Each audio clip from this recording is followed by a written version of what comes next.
Okay. Everybody hear me? All right. Thank you. As Democrats, we are ready to see this legislative session come to an end. It has been a difficult session for the people of Arkansas. Today we'll talk about the direction of the state and some of the serious problems created and worsened by the Republican supermajority. We'll also highlight some Democratic and bipartisan successes because despite the bleak overall picture, there are some bright spots too. This session will be remembered for out-of-control spending on misguided policies, power grabs away from the people of Arkansas, and divisive national politics continuing to seep into our state. The message was clear from the very beginning of session. Republicans were going to bust the budget on no-limit private school vouchers and a misguided billion-dollar-plus prison in Franklin County, and there wouldn't be much left for anything else. That's exactly what happened.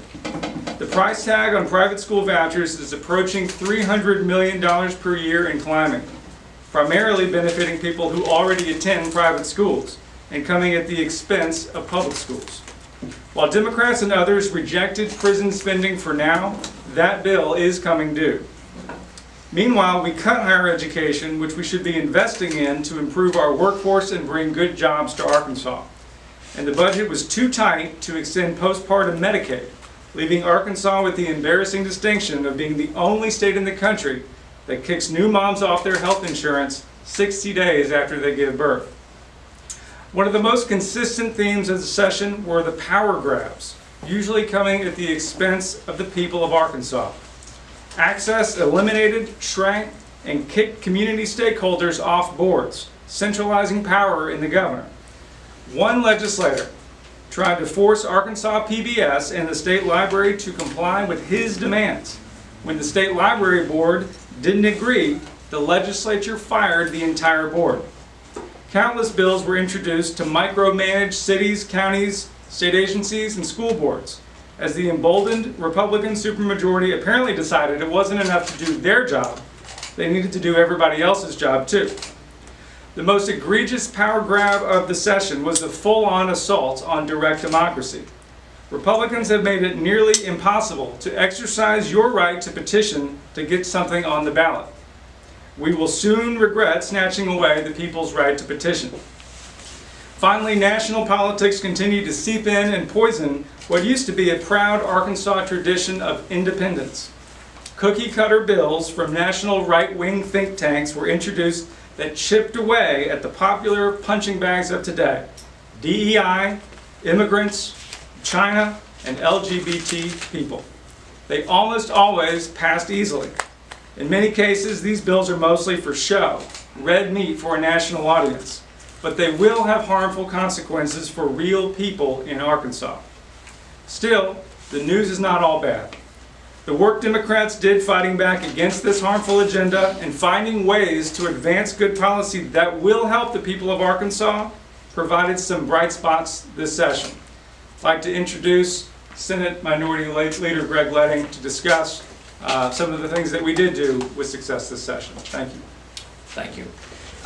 Look, 6 of us in the Senate, 19 of us in the House. Facing those odds, Democrats were still able to score some meaningful wins throughout session, both in terms of the stuff that we stopped, but the stuff that we were able to pass. And there was a lot of good work done by a lot of members. I think about in the Senate, Senator Jamie Scott, she'd been in the House, this is her first term in the Senate. She's one of the most thoughtful, compassionate, and successful leaders that we have in the legislature. She was able to pass some good bipartisan legislation to help mothers and families. I think about, they're not here, but Senator Reginald Murdoch and Senator Frederick Love. We all got elected to the House together in 2010. We have been through every major fight since Governor Beebe was in office. I would walk into any fight with him any day of the week. My seatmate Stephanie Flowers, there's nothing I wouldn't do for her. Senator Clark Tucker somehow survived an entire session as the only Democrat on Senate Judiciary and Senate State Agencies. I hope somebody buys that man a beer. But in the House, at the other end, heroic effort. I know it's kind of dangerous to start naming colleagues when I have some colleagues behind me, but I think to a person, everybody back here filed bills to help families, women, to help expand access to health care, to help reform criminal justice issues, and to do more to help everyday Arkansans. I can think of some specific examples just today. Representative Magruder had a bill come off the Senate floor to ensure early voting access across Arkansas, thanks to some heroic effort on the Senate floor. One of the biggest issues of the session obviously was the prison. Senate Democrats came together and House Democrats to keep that issue from advancing. That was one of the governor's signature issues. Regardless of what you might think about the need for a prison, it's clear that that plan in Franklin County was wrong. And despite the fact that our governor won 76% of the vote in Franklin County, that didn't matter. Democrats showed up. We stood by those folks. We worked with them to help block that plan, and we will continue to do so. And so to any Republicans out there who are frustrated with Republican leadership, I would just say, please look at the work that Democrats did this session. It doesn't matter whether you voted for us. It doesn't matter where you live. Arkansas Democrats will show up whenever, wherever, and for as long as it takes to fight for you. And so think about that as we come into this next election cycle. Also, please, I know the legislative session ended today, but that doesn't mean your work is over. Please stay engaged with your lawmakers at every level. Stay in touch with your state lawmakers, show up to a city council meeting, maybe think about running for office. Maybe if you're frustrated with the leadership in the state, the leader you are looking for is you. And the filing period is, I believe, this November. And so I just can't say enough about the support and love of all of our colleagues. I do specifically want to shout out my 5 colleagues in the Senate. Say whatever you want about me. I'm kind of a jerk. But the 5 people that I've been able to work with in our caucus in the Senate, again, they mean the absolute world to me. I'd do anything for them. And I want to assure you that whatever you might have thought might have ever been happening behind the scenes, Democrats in both chambers, every day we were breaking our backs to ensure the best possible outcomes in some of the lousiest situations. We will always put the people of Arkansas first. Always, again, whether you vote for us or not. Arkansas Democrats will show up whenever, wherever, and for as long as it takes.